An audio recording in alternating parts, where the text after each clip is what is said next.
اعوذ باللہ من الشیطان الرجیم بسم اللہ الرحمن الرحیم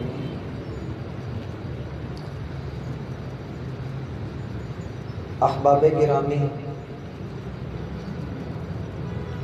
رسول اللہ صلی اللہ علیہ وسلم کے فرامین کو پڑھتے ہوئے ہم نے یہ بات سیکھی کہ انسان کا ہر عمل اس کی جزا اس کی نیت پر موقوف کر دی گئی ہے۔ جس شخص نے جو بھی عمل کرنا ہے اسے اس کی جزا اللہ رب العالمین کے ہاں مل جائے گی۔ اگر کوئی بندہ کسی ایسی جگہ پر رہتا ہے جہاں گنہگار لوگ ہیں، کسی ایسے علاقے میں ہے جہاں اللہ کی بندگی نہیں کی جاتی، یا کسی کو مجبوراً اللہ سبحانہ و تعالی کی بغاوت پر آمادہ کیا جاتا ہے، تو ایسا شخص کل قیامت کے دن اپنی نیت کے مطابق اللہ کے ہاں بدلہ پائے گا۔ اور ہم نے یہ بات بھی تفصیل سے پڑھی کہ انسان جو بھی نیت کرتا ہے، وہ خواہ دنیا کی نیت کرے خواہ وہ آخرت کا طلبگار ہو، اسے اس کی نیت کے مطابق اللہ سبحانہ و تعالی وہ چیز عطا فرما دیتے ہیں۔ ظاہر سی بات ہے کہ نیت پختہ ارادے کا نام ہے، اور انسان جس کام کی نیت کرتا ہے، جس کام کا عزم کرتا ہے، جس کام کے متعلق سوچتا ہے، وہ اس کے لیے کوئی نہ کوئی لائحہ عمل تیار کرتا ہے۔ مثلا ہم نے نماز کا ارادہ کیا تو اس کے لیے ہم نے اپنے قدموں کو اس بات پر آمادہ کیا کہ مسجد کی طرف چلو، ہم نے اپنے دل کو اس بات پر آمادہ کیا کہ وضو کرو، ہم نے اپنے جسم کے اعضاء دھوئے، مسجد کے اندر آئے، اور ہم نے اللہ سبحانہ و تعالی کی بندگی کی، جس طرح کی بھی ہم نے کی، ہم نے کر لی۔ اب جس بندے نے امام صاحب کے پیچھے کھڑے ہو کر نماز ادا کی، اس کی دل کی کیفیت کو اللہ ہی بہتر جانتا ہے۔ میں نے کس کیفیت سے نماز ادا کی، اس بچے نے کس کیفیت سے کی، ان صاحب نے کس کیفیت سے کی، آپ حضرات نے کس کیفیت میں نماز ادا کی، یہ اللہ کو معلوم ہے۔ اس لیے کہا جاتا ہے کہ اجر اللہ نے عطا کرنا ہے، اجر اللہ سبحانہ و تعالی کے ذمے ہے، اور اللہ رب العالمین کو خوب علم ہے کہ بندہ کس نیت سے اللہ کی بندگی کر رہا ہے۔ اسی لحاظ سے جو آج کی حدیث ہمارے سامنے ریاض الصالحین میں سے ہے، وہ یہ ہے کہ رسول اللہ صلی اللہ علیہ وسلم نے ارشاد فرمایا، لا ہجرت بعد الفتح ولکن جہاد و نیت۔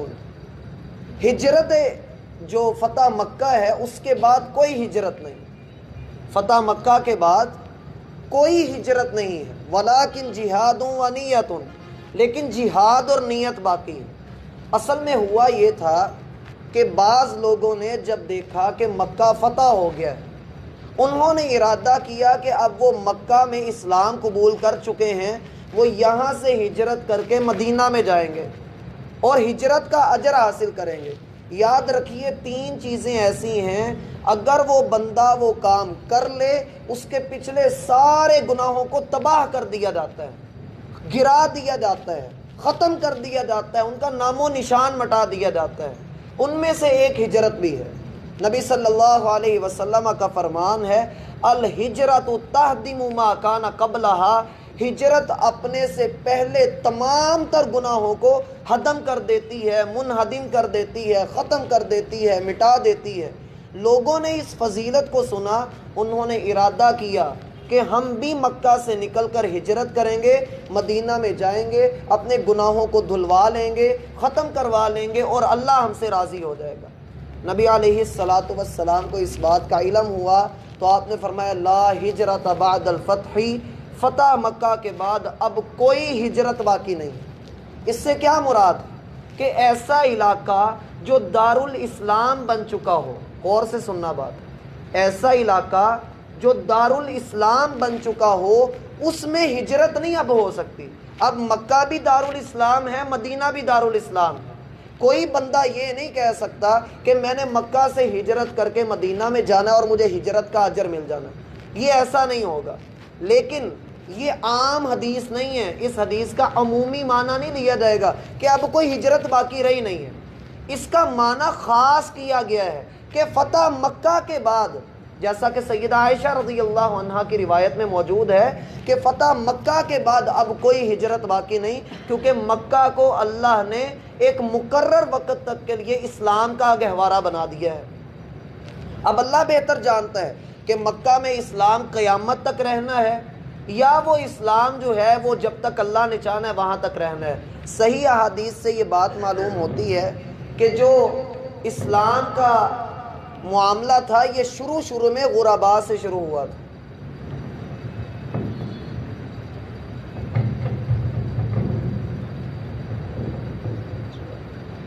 اسلام جب آیا تھا تو یہ رسول اللہ صلی اللہ علیہ وسلم کا فرمان ہے، ان الایمان لا یعرض الی المدینہ کما تعرض الحیۃ الی جحرها، قیامت کے قریب ایمان سمٹ کر مدینہ کی طرف آ جائے گا، اور یوں سمٹ کر آئے گا جیسے سانپ سمٹ کر اپنے بل کی طرف جاتا ہے۔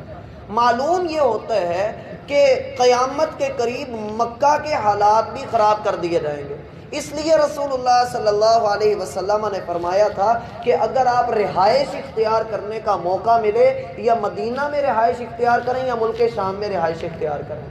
خیر آگے بڑھتے ہیں، اس حدیث کو عام معنوں میں میرا بھائی نہیں لینا، اس حدیث کا خاص معنی ہے کہ دارالاسلام میں رہتے ہوئے آپ کہیں اور ہجرت نہ کریں۔ دارالاسلام ایک ملک اسلام والا ہے، اب وہاں سے دوسری جگہ پر ہجرت نہ کریں۔ یہاں پر ان لوگوں کا بھی رد ہے جن کے متعلق ہم نے پچھلے دنوں میں پڑھا کہ جو لوگ اسلام کا ملک چھوڑ کر، اسلامی وطن کو چھوڑ کر کسی دوسرے علاقے میں جاتے ہیں کمانے کے لیے، دوسرے علاقوں میں چلے جاتے ہیں اپنی معیشت کو درست کرنے کے لیے، کوئی لندن گیا ہے، کوئی یو کے میں ہے، کوئی کینیڈا میں ہے، کوئی انگلینڈ میں ہے، کوئی کسی ملک میں ہے، کیا ہے جی کہ ہم کمانے کے لیے نکلے ہیں۔ حدیث میں آتا ہے کہ رزق بندے کو موت سے بھی زیادہ تیزی سے تلاش کرتا ہے، رزق کا اللہ رب العالمین نے یہ معاملہ رکھا ہے، تو بندے کو چاہیے کہ بندہ اپنے ایمان کو بچائے۔ خیر آگے بڑھتے ہیں، اس حدیث کا ایک دوسرا جو عام معنی ہے، مثلاً یہ کہ میرا بھائی ایک ملک ہے وہ کفر والا ملک ہے، دارالکفر ہے، وہاں پر اسلام پر عمل کرنا ممکن نہیں ہے۔ ابھی آج مجھے ایک بندے کی کال آئی باہر کے ملک سے، اس نے مجھے بتایا کہ میں جس جگہ پر رہتا ہوں وہاں پر اذان کی آواز تک نہیں سنائی دیتی، اور کئی ممالک تو ایسے ہیں یورپ کے جہاں پر اذان کی آواز پر پابندی ہے، وہاں پر آپ نماز نہیں ادا کر سکتے۔ نیوزی لینڈ کا واقعہ اگر آپ کو یاد ہو کہ جمعہ کے دن کس بے دردی سے اس ظالم نے تقریباً 50 کے قریب مسلمانوں کو شہید کیا تھا، اس کے بعد بھی فرانس کے اندر آج بھی پابندی لگی ہوئی ہے مساجد پر حجاب کے اوپر۔ تو بات یہ ہے کوئی بندہ دارالکفر میں رہتا ہو اس پر لازم یہ ہے کہ وہ اپنے اسلام کو بچانے کے لیے دارالاسلام کی طرف ہجرت کرائے۔ رسول اللہ صلی اللہ علیہ وسلم پر یہ آیات نازل ہوئیں، وَمَن يُهَاجِرْ فِي سَبِيلِ اللَّهِ يَجِدْ فِي الْأَرْضِ مُرَاغَمًا كَثِيرًا وَسَعًا، کوئی بندہ اللہ کے لیے اپنے ایمان کو بچاتے ہوئے ہجرت کرے گا، نکلے گا، مراغمن کافروں کی ناک کو ذلیل کرتے ہوئے، کافروں کی عزت کو خاک میں ملاتے ہوئے، یجد فی الارض مراغمن کثیرا وسعا، وہ قیامت تک دیکھے گا کہ اللہ سبحانہ و تعالی نے اس کی ہجرت کے ساتھ زمین میں اس کے لیے برکتیں کھول کر رکھ دی ہیں، وسعتیں رکھ دی ہیں۔ اس لیے لازم یہ ہے کہ اگر کوئی بندہ کسی ایسی جگہ پر رہتا ہے جہاں کفر ہے، جہاں اسلام کا نام نہیں ہے، وہ اپنے ایمان کو بچائے اور اسلام والے ملک میں آ کر اپنے اسلامی بھائیوں کے درمیان رہے۔ میں نے مثال دی تھی کہ اگر آپ گاجر کے ٹکڑے کو نمک لگا کر تیل لگا کر رکھ دیں اور دوسرے ٹکڑے کو چینی لگا کر رکھ دیں، چند دنوں کے بعد ایک کا اچار بنے گا، دوسرے کا مربع بن جائے گا۔ ماحول جب بدلتا ہے، ماحول کے جو اثرات ہوتے ہیں وہ بندے کو اس حد تک بدل دیتے ہیں۔ اس لیے میرا بھائی اپنی تربیت میں، اپنے ماحول میں، ان میں یکسانیت لے کر آئیے۔ یہ نہ ہو کہ انسان اپنی دولت کمانے کے لیے، مال کمانے کے لیے، معیشت بہتر بنانے کے لیے وہ بھاگتا پھرے اور اپنے ایمان کا کچھ اسے پتہ ہی نہ ہو۔ رسول اللہ صلی اللہ علیہ وسلم نے یہ بات فرمائی، وَلَكِنْ جِهَادٌ وَنِيَّةٌ، لیکن جہاد اور نیت باقی رہے گی۔ جہاد اور نیت یہ باقی رہیں گے، یعنی جہاد بھی قیامت تک چلنا ہے اور بندے کی جو نیت ہے اس کا اجر بھی قیامت تک کی چلنا ہے۔ بندہ جو نیت کرے گا قیامت تک آنے والے انسان کو اس کی نیت کے مطابق بدلہ دیا جائے گا۔ اب کوئی بندہ دارالکفر سے اس نیت کے ساتھ نکلتا ہے کہ میں نے اپنا اسلام بچانا ہے، اس کی اس نیت کے مطابق اللہ اس کا اسلام بچا بھی دے گا۔ اس کے لیے اگر آپ تفصیل میں جانا چاہیں تو سیدنا سلمان فارسی رضی اللہ عنہ کا واقعہ پڑھیے۔ وہ کہاں فارس کے علاقے سے چلے اسلام ڈھونڈنے کے لیے، آخری نبی سے ملاقات کرنے کے لیے، کرتے کراتے بکتے بکاتے لوگوں کے تانے گالیاں برداشت کرتے کرتے حتیٰ کہ وہ مدینہ میں پہنچے اور ایک لمبا عرصہ گزارنے کے بعد انہوں نے اسلام قبول کیا۔ وجہ کیا تھی کہ ان کی نیت یہ تھی کہ میں نے اسلام قبول کرنا ہے، میں نے آخری نبی سے ملاقات کرنی ہے۔ تو بات میرا بھائی یہ ہے وَلَٰكِن جِهَادٌ وَنِيَّةٌ، جہاد اور نیت بندے کی باقی ہی ہے۔ اس کے علاوہ ہجرت کی ایک اور قسم ہے جس کی ہم سب کو ضرورت ہے۔ ہم تو اللہ کے فضل سے اسلامی ملک میں رہ رہے ہیں، جیسا بھی ہے اسلام والا ہے، ہم اسلام کے اوپر آسانی سے عمل کر سکتے ہیں، بڑے آرام سے عمل کرتے ہیں۔ یہاں اللہ کے فضل سے اذان پر پابندی نہیں ہے، قرآن کی چھپائی کے اوپر پابندی نہیں ہے، تلاوت کے اوپر پابندی نہیں ہے۔ آپ رفع دین کر کے پڑھو نہ پڑھو، آپ آمین اونچی آواز میں کہو یا نہ کہو، آپ کو نماز پڑھنے کی کھلی چھوٹ، آپ کے اوپر کوئی پابندی نہیں ہے، یہ اللہ کا فضل۔ لیکن ایک ہجرت جس کی ہم سب کو ضرورت ہے، نبی علیہ الصلاۃ والسلام نے فرمایا الہجرت خصلتان، ہجرت دو طرح کی ہوتی ہے۔ ایک ہجرت وہ جو بندہ ایک ملک سے دوسرے ملک میں کرتا ہے، ایک جگہ سے دوسری جگہ پر کرتا ہے، یہ ہجرت بسا اوقات اللہ اور اس کے رسول کے لیے ہوتی ہے۔ اس لیے اللہ کے رسول نے فرمایا کوئی بندہ اللہ کے نام پر ہجرت کرتا ہے ایک جگہ سے دوسری جگہ پر اپنا ایمان بچانے کے لیے، یہ ہجرت کی ایک قسم ہے۔ اگر وہ اس راستے میں مارا جائے، اس راستے میں اس کی جان جاتی رہے، وہ اللہ رب العالمین کے ہاں شہیدوں میں شمار ہوگا۔ ایک ہجرت یہ ہے، اور دوسری ہجرت یہ ہے والمہاجر من ہجر ما نہی اللہ عنہ، ایسا شخص جو اللہ سبحانہ و تعالیٰ کے منع کردہ کاموں سے رک جائے۔ یہ ہجرت قیامت تک، یہ والی ہجرت قیامت تک اللہ رب العالمین نے کھلی رکھی ہے۔ بلکہ ایک حدیث میں تو آتا ہے لا تنقطع الحجرۃ حتی تنقطع التوبۃ ولا تنقطع التوبۃ حتی تطلع الشمس من مغربها، ہجرت تب تک ختم نہیں ہوگی جب تک توبہ ختم نہیں ہو جاتی، اور توبہ تب تک ختم نہیں ہوگی جب تک سورج مغرب سے طلوع نہ ہو جائے۔ اور یہ قیامت کی آخری نشانی ہوگی کہ سورج مغرب سے نکل آئے، اور مغرب کے اندر سے سورج کا نکلنا یہ قیامت کی بڑی نشانی، اور یہ وہ وقت ہے جب توبہ کا دروازہ بھی بند کر دیا جائے گا، اور یہ قیامت تک کی ہجرت۔ اس لیے میرا بھائی اپنی زندگی کے اندر جتنے بھی گناہ ہیں، جتنی بھی غلطیاں ہیں انسان سے ہو جاتی ہیں، انسان کو چاہیے کہ وہ پلٹے، ہجرت کرے، گناہوں کی زندگی کو چھوڑے۔ اپنے دوست بنائیے تو اچھے بنائیے، اپنا ماحول رکھیے تو اچھا ماحول رکھیے۔ ماحول کی جو بات میں بار بار کرتا ہوں، تربیت کی جو بات آتی ہے، ایک بادشاہ کے میرا بھائی دو وزیر تھے۔ بادشاہ نے دونوں وزیروں سے پوچھا کہ بھائی بتاؤ تربیت بہتر ہوتی ہے یا ماحول بہتر ہوتا ہے؟ ایک وزیر کہنے لگا کہ بادشاہ سلامت، تربیت کا یہ اصل ہوتا ہے، تربیت آپ اچھی کر لیں، ماحول جیسا مرضی ہو، تربیت آپ کی اچھی ہونی چاہیے۔ دوسرا وزیر کہنے لگا نہیں بادشاہ سلامت، تربیت جیسی مرضی ہو، گڑی پڑی بھی ہو، ماحول آپ اچھا دے دیں، سارا کام ہی ٹھیک ہے۔ بادشاہ نے کہا بھائی بات تمہاری سمجھ میں نہیں آتی دونوں کی، تم جب تک عملی طور پہ اپنی بات کو ثابت نہ کر دو تب تک ہم تمہاری بات نہیں مانیں گے، لیکن تم دونوں میں سے جو بندہ اپنی بات کو عملی طور پہ ثابت نہ کر سکا اس کا سر بھی اتار دیا جائے گا۔ اب دونوں وزیروں کو ٹائم دے دیا گیا ایک مہینے کا، دونوں اپنے اپنے گھروں میں چلے گئے۔ وہ وزیر جس نے یہ کہا تھا کہ بادشاہ سلامت ماحول کا بڑا اثر پڑتا ہے، ماحول کے بغیر تربیت بھی اثر نہیں کرتی، وہ بڑا پریشان تھا۔ اس نے بڑے اپنے دماغی ترکیبیں لڑائیں، بڑے اس نے ٹیوے لڑائے، لیکن وہ کچھ نہ کر سکا۔ اور دوسرا وزیر اس کے بارے میں سننے کو ملتا تھا، وہ بڑا خوش ہے، اس کو کوئی مسئلہ ہی نہیں ہے۔ لیکن یہ جو وزیر تھا جس نے بات کہی تھی کہ بادشاہ سلامت ماحول کا بندے کے اوپر بڑا اثر پڑتا ہے، ماحول تو تربیتوں کو بھی لے دے جاتا ہے، تو بادشاہ سلامت ماحول جو ہے وہ اچھی چیز ہے، لیکن اس کی سمجھ میں نہیں آ رہا تھا کہ میں اس کا عملی نمونہ کیسے پیش کروں۔ اس نے بڑے بابوں سے تعویذ گنڈے لینے کی کوشش کی لیکن کچھ نہ بنا۔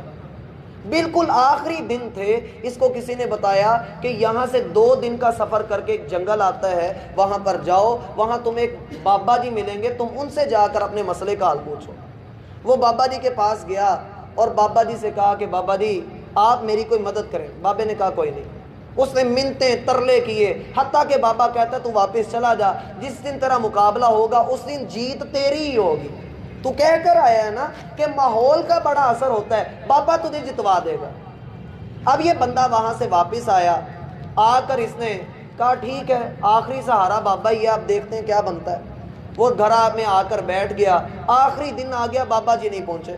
صبح سے یہ انتظار کر رہا ہے لیکن بابا جی نہیں پہنچے۔ اس نے سر پر کفن باندھا، گھر والوں سے ملا اور کہا بس اب اللہ کی سپرد، اب ہم نے واپس نہیں آنا۔